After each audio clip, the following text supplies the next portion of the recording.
All right, what is up? Welcome to the Spoiler Kings. My name is Tank Kramer with Brandon Grizzly, and we're going to talk about Peacemaker Season 2, Episode 1. We got the return of Peacemaker in the new DCU now, which they definitely point that out Yeah. in the show. But yeah, we're just going to talk about what happened, what we think about this episode, and what we think might happen going forward for the rest of the season. We'll start off with Brandman. What you think about this episode? First and foremost, right out of the woodwork, talk about way to retcon. I know a lot of people have been talking about that. Just do it in everyone's face. Just say, well, F it, we're going to change it. Take it. Yeah. And, James Gunn was in a spot where he pretty much had to. Didn't mind that, but, I like where the characters are when the season picks up. I think James Gunn does a really good job with that, morally gray characters that do questionable things. Really enjoyed that. I really liked how it's definitely the trademark James Gunn quirkiness with a lot of serious content, like where the character of Harcourt is like, she's in a very, very bad place. Holy crap. Yeah. Heck, for that matter, Chris Peacemaker kind of is too.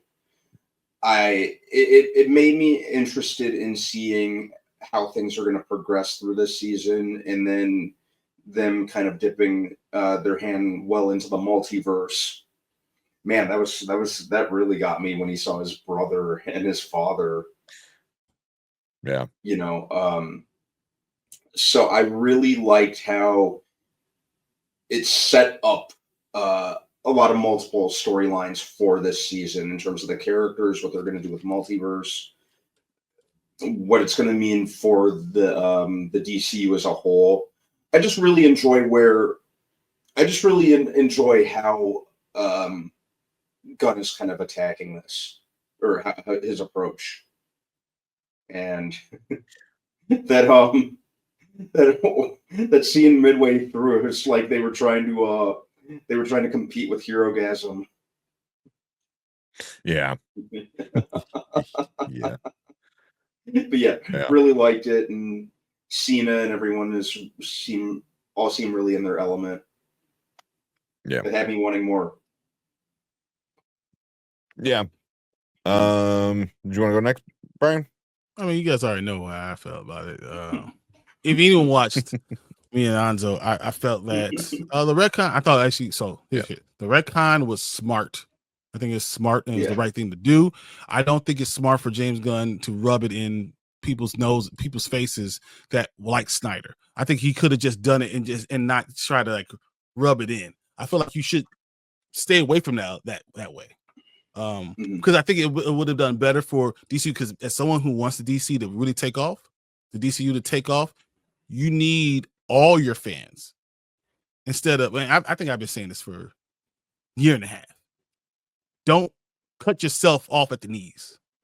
There's no need to do that. And I don't think that's the right way to do things. That's just my opinion for it. You do what you want, like what you want. I just think that's a bad decision overall for a genre in a company that could rule everything. Could take where Marvel is falling off. They could take it and run with it. And I just think that that's not the right way by saying, well, this is the way I'm going to do it. Well, you're the president. You're going to do what you want. I think you should be trying to get everyone together. Everyone who loves DC under one umbrella, that would be a better way than for me. That's just my idea. But I think the retcon is probably smarter for storytelling ways. It kind of works with the entire genre. He says, I'm bringing Peacemaker over from the DCEU to the DCU. This is a good way to do it. I thought that was fine. I thought the first half of the entire episode was a lot of talking. It was a lot of setup. It was a lot of trying to let you know where they are in their world and in their lives. And I know people are going to say it's boring, but it was necessary. It was necessary. But was it entertaining? Not all the time. Not all the time. I thought that him having his interview with the Justice Gang, yeah, was the idea was funny. The actual watching of it was a little bit over the top for me. I was like, of course you're gonna have. I agree with that. Man. Come on, I'll be with that, bro. It's just it like was, it was a little drawn out. it was like you tell a funny story, a funny joke, and then you say, "Hey, I want to say the same joke 5 more times," and I'm like, bro, let's move on. Let's get over it, But that's, in my opinion, that's how James Gunn does a lot of times. He thinks he's funny, and he's gonna keep on like hammering it. I thought the dimensional aspect of it was smart, and a lot of the things in this show is very smart, and I think I know where they're gonna go with it. And seeing Chris dealing with that, even hardcore to Chris, how that's that dynamic. I thought that was interesting to bring up. And then you see what happened in the other dimension. And you can see how Chris is going to want to be in the other dimension where you get everything you've ever wanted by still being yourself. Because it seems like the Chris from the other dimension is still him, just like who he is now. There's no different, because even his family, his brother and his dad talked about it. It was very much like, still you're still the fuck up, but somehow we love you, and we will do anything for you. The scene when he's talking to his brother, I teared up, right?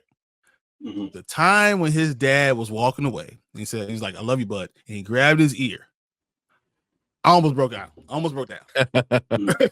Like the idea that what he's been through in his life, and how his dad is a racist with his dad, like the worst, and then to see this type of relationship, what could be his with his brother, and all the love, and then he's telling his brother, "I love you," and he tells you, "Hey, what the hell's wrong with you? I love you too, dude. Don't worry about it." That was just so heartwarming, yet devastating, because we all know what Chris has already gone through, right? We already seen what he's been through in that first season. So like all those things are so well done. But this is my James Gunn, overall, he does things that are just incredible and incredibly heartwarming, and he does stupid shit. And like the orgy was too much. It was too much for me.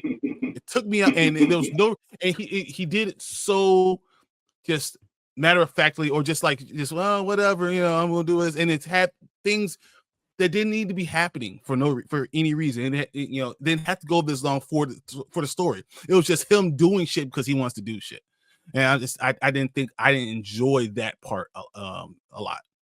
I feel like it's not a place for it. It was totally unnecessary. There's already gonna be a lot of killing. There's gonna be a lot of serious things. I thought that was just too much.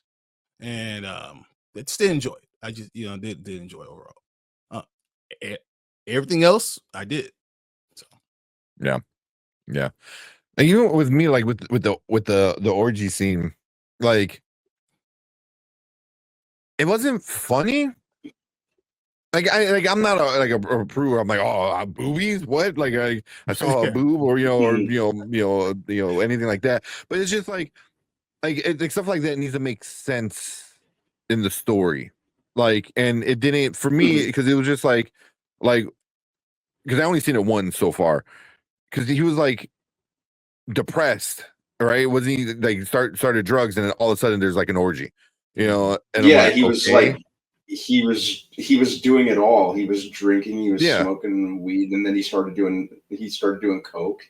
Yeah, then the orgy just kind of like happened, because I thought it was a dream sequence when it first happened. That's when it kind of segued into it. I'm like, is he dreaming all this, or did he just invite? They're going hardcore in it. It was hardcore. You heard skin hit slapping. I was like, dude, why am I watching all this for? And he did it so prolonged. Like it wasn't just like a scene like what's going on.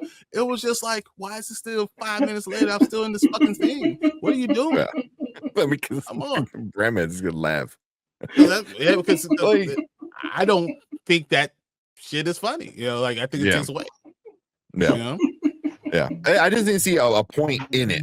You know what I mean? Like I don't mind it. Like saying like something like Brandman already said, like Herogasm in The Boys, which I thought was way fucking worse. Herogasm. Yeah. There's no getting any crazier than that. That was like, holy crap.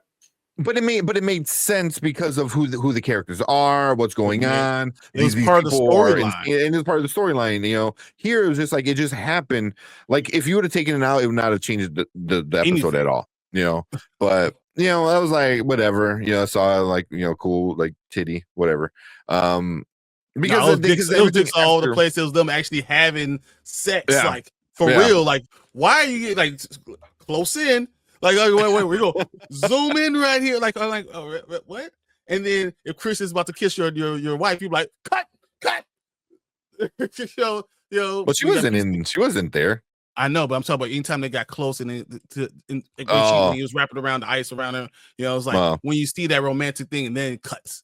So he's like, you want to have an innuendo with that, right? Or how the feelings are with that, but then you want to go over the top with the orgy, the next scene. I mean, that whole idea might be really pushing it because Harcourt in this other dimension, it seems like she's kind of in love with Peacemaker, so I wonder like how that's gonna go down, you know what I mean? They're not gonna kiss, not one time. No, because she's technically, because they already said like she's dating. Oh, was it a Marine? I think the dude said. So she's in a relationship already in that universe, and in this universe, she's fucking crazy with a toxic masculinity, which was hilarious. Yeah, It is so funny. Yeah, that whole fight scene, like in that whole bar fight, I was like, holy shit. Yeah. But it made sense, right? Because she needed to feel like made sense. Feel something, Mm-hmm. Because she already said, like, I know only one thing, and now I can't do it because, what's her name, Waller. Like, even though she's in trouble, she's still running the show, So, which is like I thought was kind of interesting, So when we get to Waller's story in her show or movie or whatever, like. She's still there, and she's like she has so much power that when she's even in trouble, she still has a lot of power. It's like damn. It's like a person who leads a gang, who runs a gang. Yeah, I might be in prison, but I'm still the lead. I'm but I thought even that fight scene like made sense for the character. Like she needed to fight, but she also kind of needed to get her ass kicked because I think she could have taken him out. But then she started fucking with all of them, and then all of a sudden becomes like 5 or 6 on one, and she ain't winning that. Yeah.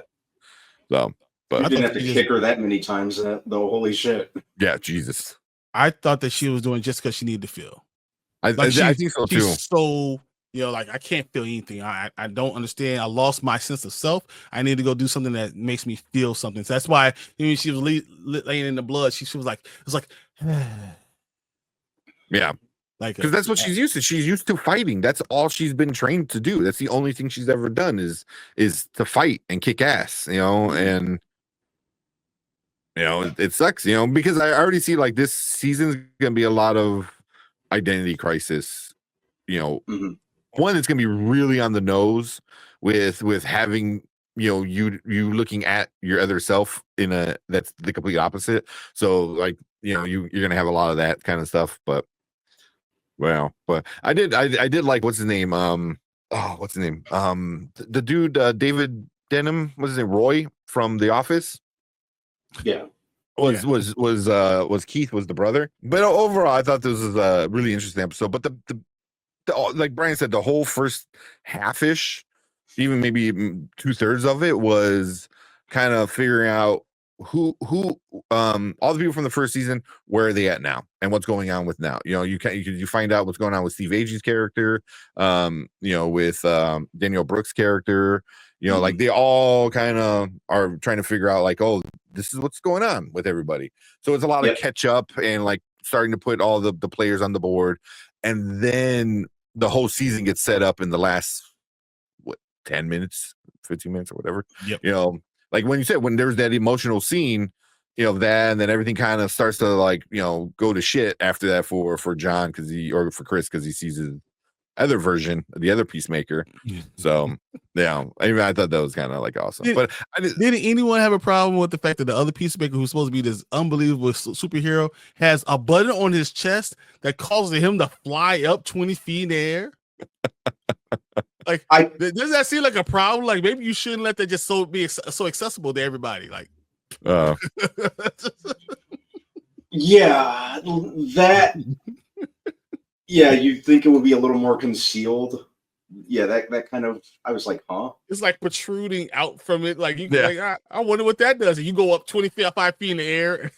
Yeah. That's what happens. It's also Peacemaker. He just has random shit. He has what magic parts. What do they call them? Like the things that ninja stars. Yeah, ninja stars from on his head.